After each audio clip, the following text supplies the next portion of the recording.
as well about women.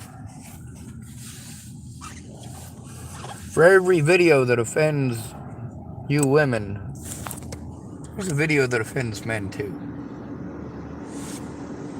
It's because we're taught differently and offends what we were taught.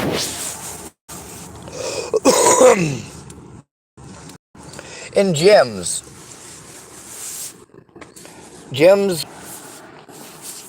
well, Chloe Roma of Roma's Army, she says things sometimes that I agree with and sometimes that I don't. This is one of the times that I don't.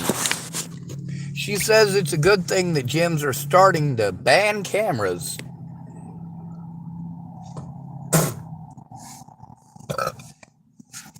Some feminist groups and men's groups have spoken out about this as a bad idea. And here's why. This is also why I supported it for her rights. When it comes to matters of right or wrong, bias always plays a part. When it comes to one person's word versus another's, it comes down to which one people want to believe. They want to believe women. They want to believe children. And over somebody who's called mentally ill, they want to believe anyone else, anyone at all.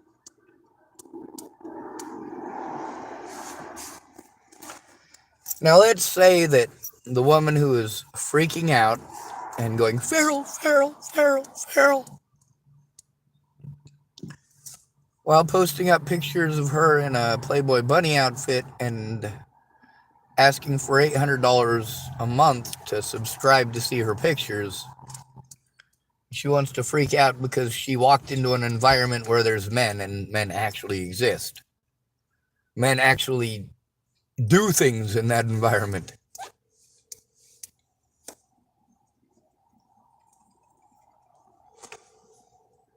In that case, yes, that woman videotaped herself doing something really fucked up, and she showed us how mentally ill she is. What is her mental illness? I would venture to say that she has some PTSD. She probably has some daddy trauma issues and realizes that dressing like a Playboy bunny is a good way to make money. And it is. It actually is.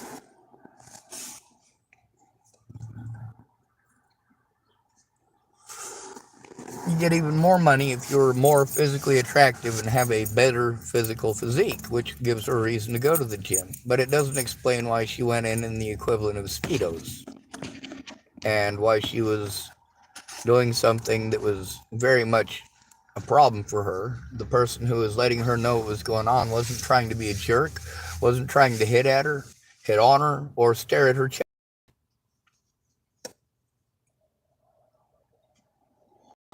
There's a guy I know who notices every little spot, every single spot on somebody's clothing, and his eye is just drawn to it because it's his pet peeve. Just annoys the fuck out of him. Men, women, doesn't matter. He's going to notice any spot on your clothes. Hates seeing me for obvious reasons. Oh my God, he's filthy. You walk in an a white Armani suit. It's perfectly white. He's going to notice the one speck of dust that landed on it as you walked up to the counter. When you've got a chest, where are you likely to drop things, especially if your chest is large? It's on your chest. I feel so bad for that guy because there are probably hundreds of women that tell him, dude, my eyes are up here. Well, you dropped your food right there. Imagine Sheldon working at a supermarket, or even worse, at a restaurant, and he's elevated, and he's annoyed by those spots on your clothes, and you have some large cleavage, and you've dribbled a little bit of food on your chest.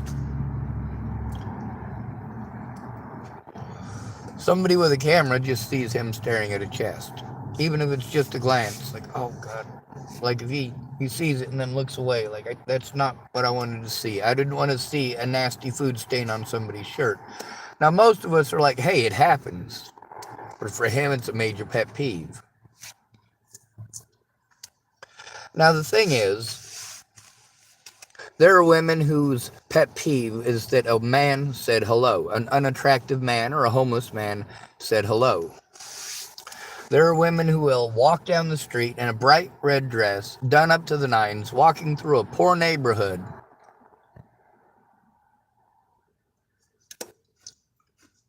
How many women have done that in the bar in front of you and treated unattractive men like shit for even looking her direction? But when it's a good-looking man, she cozies up to it. If you don't try, you won't know. If she says no, you can take no for an answer and move along. That's what men are supposed to do. We're expected to do. The expectations and the bias are what's different. We teach men and women that, well, we teach women that men are all perverts. And we push that. We try to push that heavy. We try to push, look at all these men who are doing these, well, look at all the women who are doing these things, and look how light of sentences they're getting.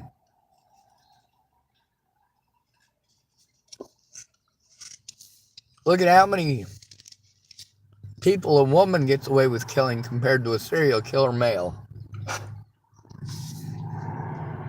Yeah.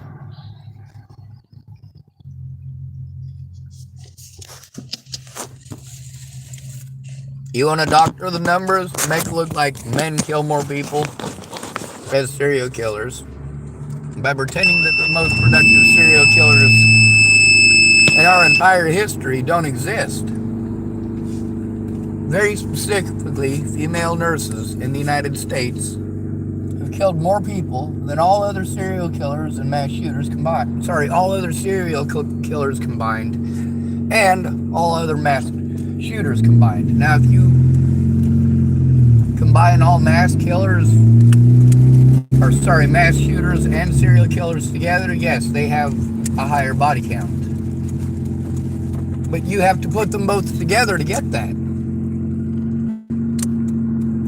Women are far more likely to physically assault their children.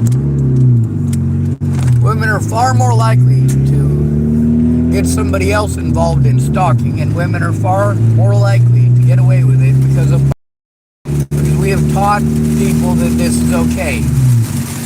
We have taught this bias to pretty much everybody in the country. Luckily, there are people that get to be an exception to the rule, and of course you get somebody who's going to argue this, which is why I try to make the change to make you feel better. Yes, there are probably people who just got to the United States, didn't know what to expect, and don't speak English well enough to understand, so they don't realize it yet. So yes, technically you win. Not everybody in the United States is aware that they can play on this bias yet.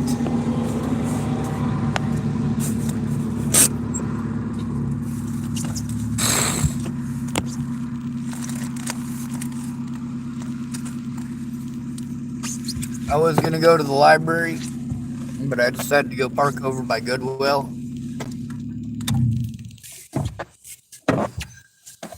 They don't open for about another hour.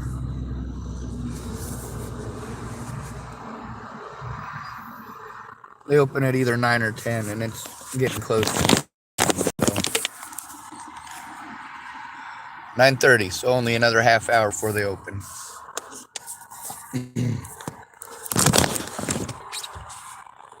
Anyway,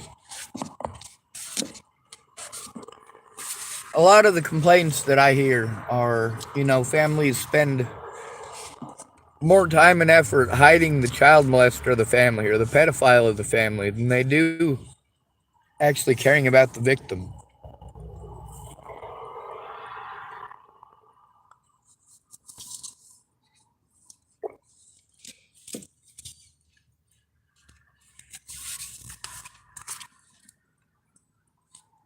Chloe Roma wants to believe that making cameras against the rules to go into a gym makes it safer for us. No, it doesn't.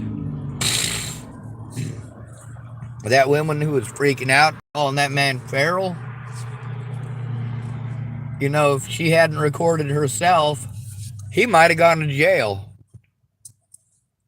or prison just based off of her words. Oh, well, he said this or he said that. You get to hear how many times officers are like, oh, well, I need evidence. Well, I saved the evidence. You just need to look at it. Oh, well, I can't do that. Well, why can't you? It's not their job. It's always somebody else's job. Because people don't want to listen to men. Men aren't supposed to call the police. Especially not if it's something so trivial as being gang stalked. Or having your life threatened. You get to see how many people threatened my life and nobody gave a shit. But if I did so, I'm all of a sudden an evil bastard who is mentally ill and shouldn't even be allowed to go to court, show evidence, or face his accusers.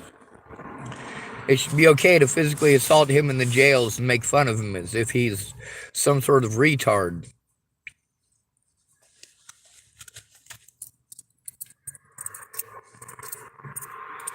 See, here's the thing, is that people being allowed to record the situation around them keeps us all safe. It keeps it so that if somebody is being falsely accused, it's not their word versus somebody else's. How many of these officers, even with evidence, all they had to do was refuse to look at it and then say, oh, we didn't do anything because it was just your word versus hers. No, it wasn't just my word versus hers. There were a lot of witnesses and there was evidence that you didn't bother to look at. You just wanted an excuse to not do anything.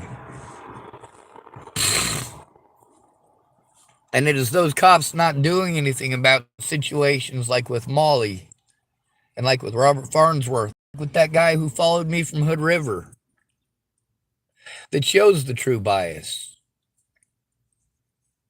How no matter what, they would let my predators turn in anything. That's why I had to do it publicly and very loud and publicly when I broke the law.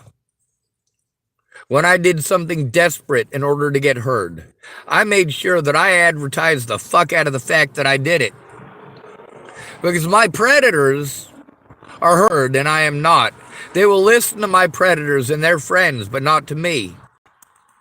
Meanwhile, they'll tell anybody that tries to turn anything without me that, oh, well, you can't turn in a crime against somebody else. Yes, you can. Like hell you can't. It is a public safety issue for all of us. You're goddamn right you can turn it in. And I showed that by committing crimes very openly and telling you on Facebook and YouTube that I did it. And also explaining very clearly that it's because my friends wouldn't turn in shit. They wouldn't even try. The only people who were making an actual effort were my predators. If I was threatened, no matter how many times my life was threatened, no matter how many screenshots I sent, the cops weren't going to fucking listen to me, and neither were my friends. Thank goodness for Jared Scudder, who, out of everybody, got the fucking point. When a crime is committed against me, I need help turning it in so I'm not blown off. If I'm sent to the hospital over crimes being committed against me, and the hospital is telling me I got to go to the cops who just told me I got to go to the hospital, then maybe there should be somebody there to speak up and say something like Jared Scudder did.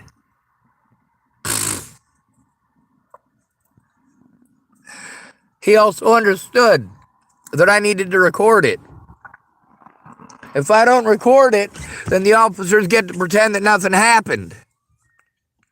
They get to say, oh, well, it's just your word versus hers. But when it's the other way around, you notice they did show up to harass me.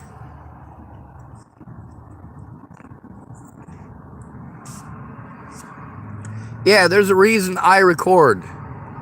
Look at the situation with Zaid Atkinson.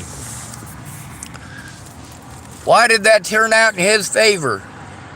Because there were recordings and because people cared enough to help. What did my friends care to do? Look the other way. They didn't want to be targeted. Look at how many people got a hold of me and ditched me right off the bat because they were immediately targeted by people threatening to kill them, their friends, and family. But they didn't come forward, and they allowed me to be harmed. They intentionally chose to allow me to be harmed rather than come forward with what they knew. Do you think Joanna Taylor Smith was going to come forward about the fact that, well, the things that she said about how she'd make Natalie, Alicia, and Maddie's life hell? And sure, I'm paraphrasing, but read it. Is that not what she was going out of her way to insinuate? When I make a video talking about how Jesus didn't say to kill people, he said they'll die, and how he said that we all deserve to die, then all of a sudden I must be threatening to kill people, even though in that video, in all of my videos, I explain I'm not willing to kill people. But you also get to see how many people outright threatened my life and how many people gaslighted the shit out of me, how they did in fact work together to do that.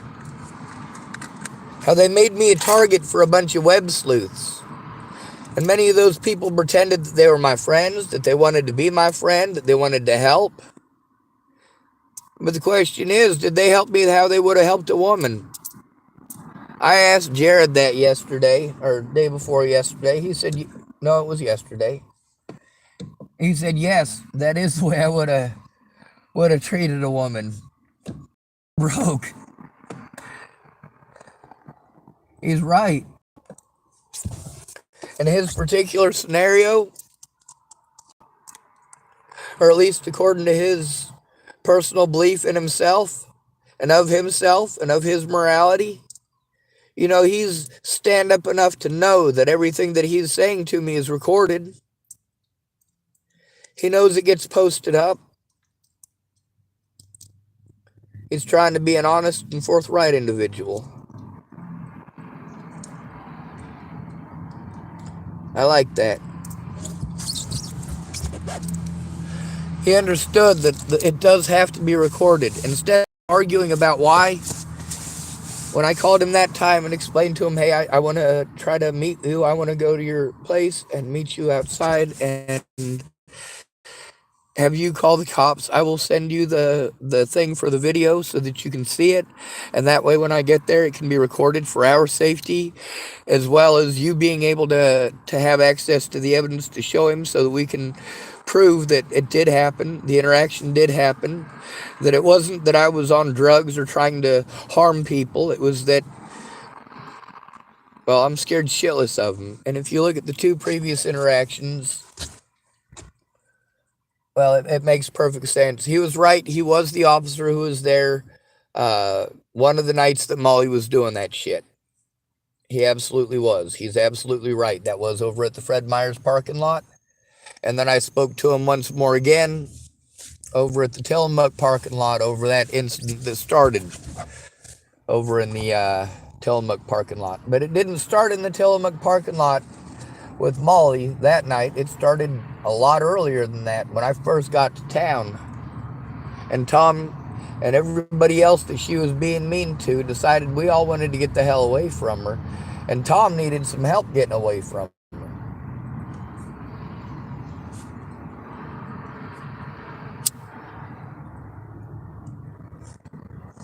The cameras at the gym. The gym might have a woman that goes in there and freaks out like that and pretends like the men in there were catcalling her and calling her all sorts of names and making all sorts of, trying to make booty calls and crap like that. And because there's no audio and the gym doesn't want to get sued and doesn't want to get in trouble. Well, if a guy asks for that body camera, they're probably, or for the cameras that are in the gym, they're probably going to say, hey, well, you got to have the cops do that. What's the likelihood of the cops listening? They're more likely to say, well, you have to get the cameras and send it to us. No, that's your job. It is your job to look at the cameras in Fred Meyers. It is your job to look at the cameras at the hospital.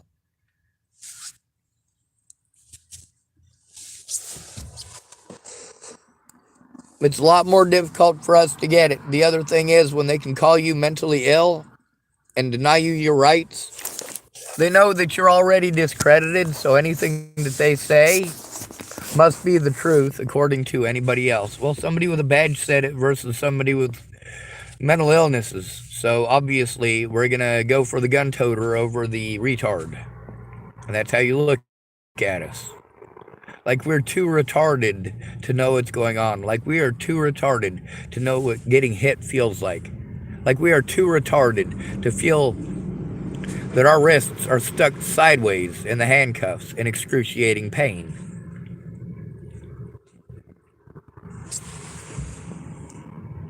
See, I'd further it.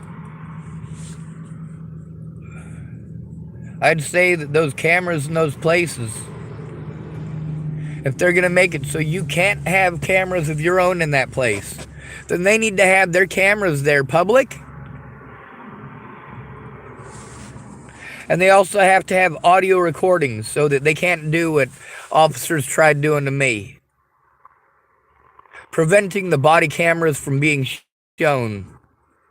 Preventing me from having access to them. Threatening, harassing, and intimidating me anytime I tried to get them.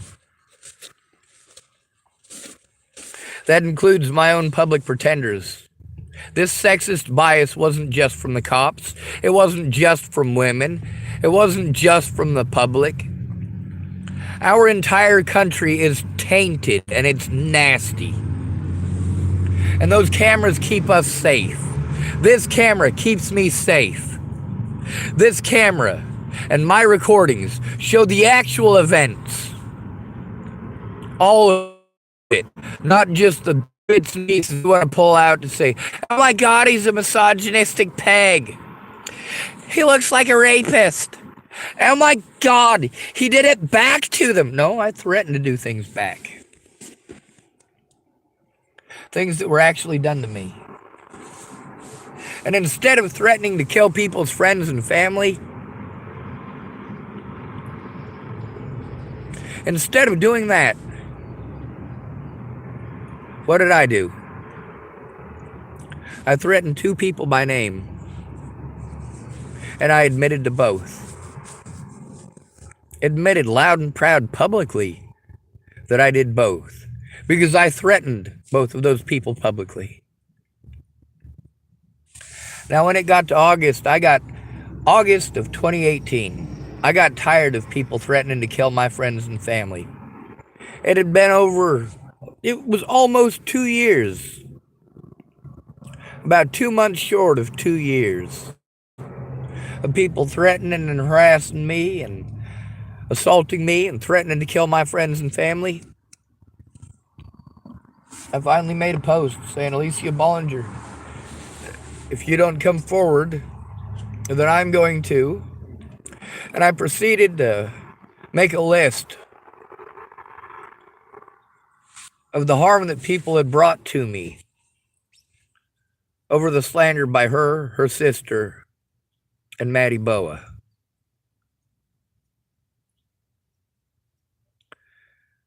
Whenever Natalie's family wanted to pretend like they were going to help me, like Danica Garner and Rochelle Shelley Campbell, I always asked them, hey,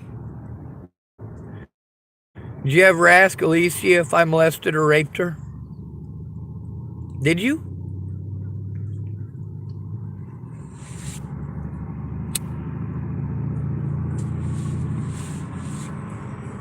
If she's a real Christian, she'll tell the truth. But she's not. None of them are. They're drug addicts using religion to manipulate you. Using gender to manipulate you. Using looks to manipulate you. Because guess what? It works.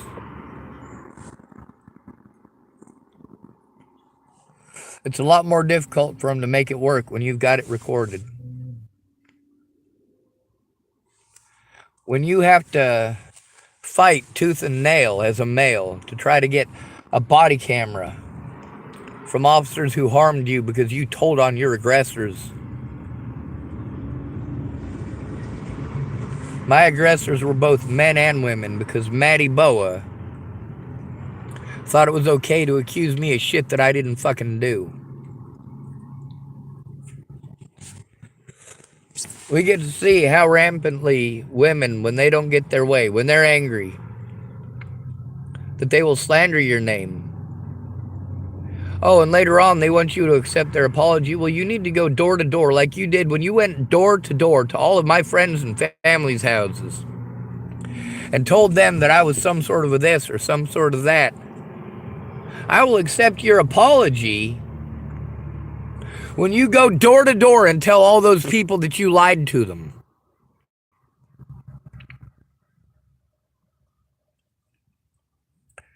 When you want to say you're sorry for accusing a man who doesn't do drugs of being on meth because you didn't get what you wanted right when you wanted it, and you went to all his friends and family and accused him of being on drugs. Poor you, you weren't pretty enough to get those people to believe your bullshit. But you were able to, of course, tell that slander to people that didn't know the victim and have that person harmed. You guys want to yell at me for not having any evidence. I've got plenty of evidence. Nobody to help me to turn it in until Jared. Out of all of this, Jared is the only one who, when a crime was committed and I got a hold of him, did what we're supposed to do as men to protect ourselves. What we're supposed to do as disabled people to protect ourselves. What we're supposed to do as homeless people to protect ourselves. Record it. Go to a friend or family member for help and turn it in together immediately. Right away. Right away.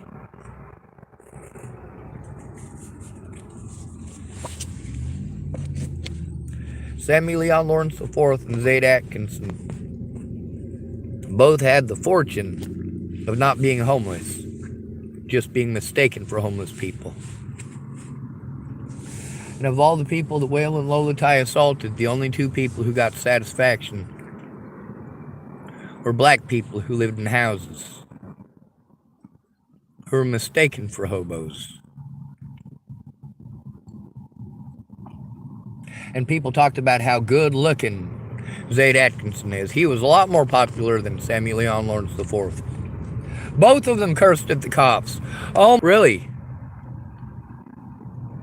Oh, and if the cops are calm, then it means they're doing the right thing. No. Those cops were pretty calm talking to Sammy Leon Lawrence IV too, weren't they?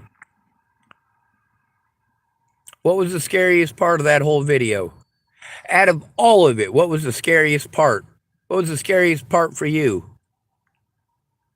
For me, it was the big black man with a shotgun. Was it because the big black man with a shotgun was black? No. Was it because he had a shotgun? No. Was it because he was brandishing the shotgun? No. It's because I knew the man personally. He assaulted me at the Boulder Public Hospital in January of 2018 in conjunction, working together with the Broomfield Police Department to try to frame me as a violent schizophrenic, a violent nut job, to have me locked up for suicidal ideations.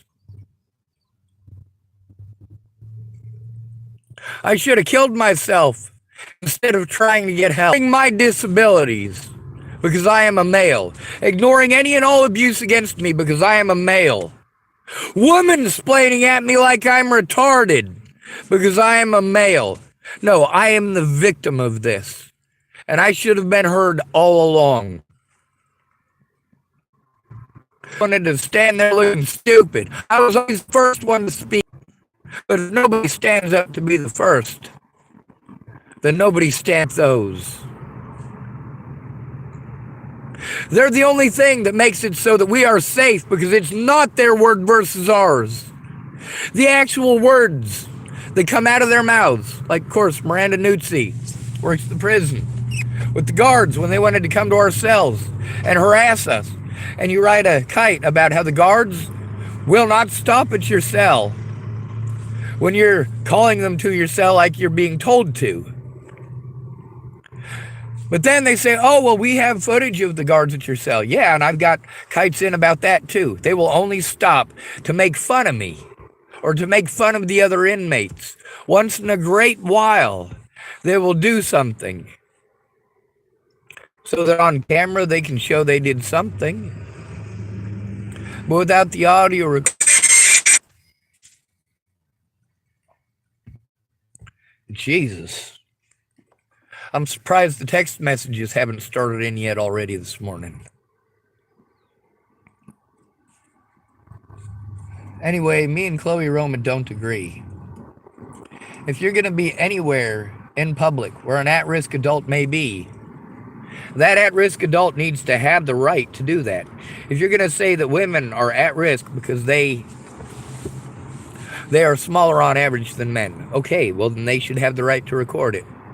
Men are at risk because bias shows that people will listen to a woman rather than look at evidence with a man.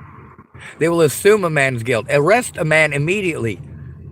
We get to see, even though crimes were blatantly committed the other day, an officer who's been there multiple occasions against the situation with Molly showed up. He was a lot nicer that time because Jared was there. We still haven't made a call to CPS, though. Anyway, those cameras, the reason I say we need them for her safety is the same reason that MMIP is now MMIW. People care about women. Yes, it's for all of us, but we have to trick you into looking by pretending it's just for her. That it's just for women, because if it has the word women in it, then you're supposed to care. You are predisposed and pre-programmed by our society to care and stick up for women. And it's not just our society. I'll tell you what. If you'd like, I'm not very good at changing oil. I am a pretty good cook. If you as a woman can change my oil, I as a man can literally spend all day cooking you an extremely delicious 5-course meal.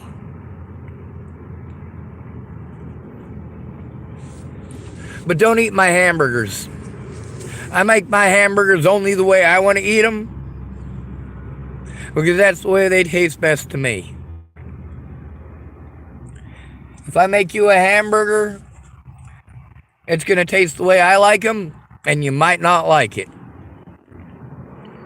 Other than that, I'm good at following instructions. I'm good at reading. I'm good with an oven. I'm good with a stove. I'm good at not burning shit. How long does it take to change the oil, and how long does it take to cook a meal? I think that's a fair trade.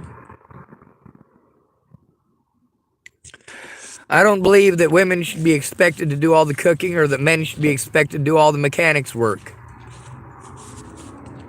I think that your skill sets should determine what you are and are not doing in a relationship. If you are not a mechanic, or shit with mechanics, but you're good at cleaning things and you're good at fixing household stuff, then you can clean things and fix the household stuff. And the person who's better mechanically can do the mechanicking.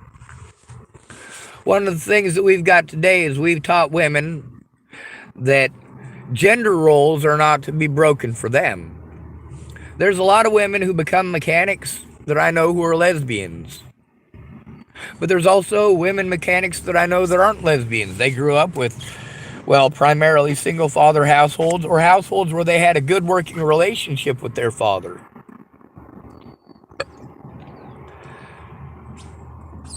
You know, Tim the Toolman Taylor, right? Some of you guys remember that show from way the hell back in the day. He always wanted to get his boys involved in building that car with him. That was always his big thing. He was hoping the boys would be a lot more involved and a lot more into it. And sometimes they were. When they had a bonding moment with their dad, sometimes they'd go in and help him in the shop. The women that I know that are mechanics, it was kind of the same thing for them. They grew up with a dad who was totally into cars. They were raised in the shop, raised in the garage, knew what all the parts were, knew what they did. Whether you're a lesbian or not, you were raised in a world that makes it easier for you to be a mechanic than that girl who was raised to be a princess and have fantasy tea parties.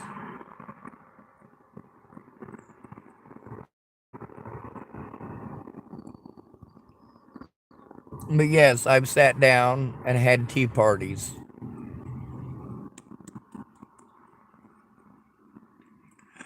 When a little boy or a little girl pours you a cup of tea, even an imaginary cup of tea, no harm in trying it. If it's green tea, you might want to pay attention to how old the kid is, because they may not know what they put in it. But, when she pours the imaginary cup of tea, it's not going to hurt you to drink that.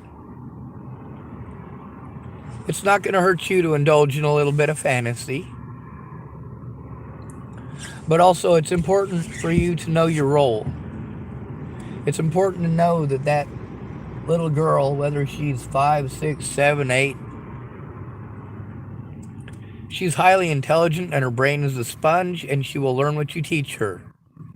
If you teach her that words mean one thing and actions do not match the words, that's what she's going to learn. That's what she's going to mimic. Monkey see, monkey do. Whether it's a he or a she, it's the same thing.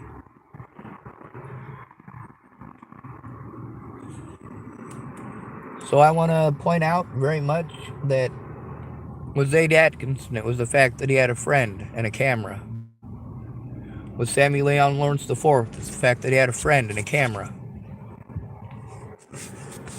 It's also the fact that they had friends that helped them to get the body cameras from the cops. Or the news helped to get the body cameras from the cops. With me, I was forced into extreme poverty where I was victimized everywhere I went, and I still am. Because I can't take care of myself, and because the damages to my person as well as to my record and my status and my name. This is unjustified, undignified, immoral, and illegal. And if it weren't for the recording, I'd have been railroaded already and permanently in prison.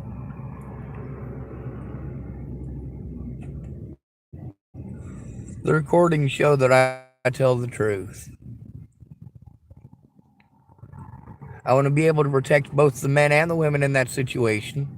If I am in an environment and something bad is going down, I'm going to fucking record it.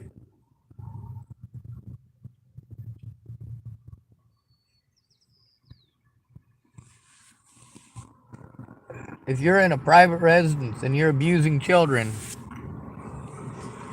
I'm going to record you abusing those children, and I'm going to go to somebody to turn it in.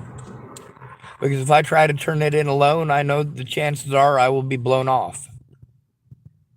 If I send it to somebody else and we send it in together, then you don't get to abuse any more kids, you son of a bitch. And the same thing with the gym and recording. Taking away somebody's ability to record does not make them safer. Matter of fact, it makes them decidedly unsafer, and allows it to be other people's words versus theirs, which means that it is not a judgment based off of the evidence. It is a judgment based on bias.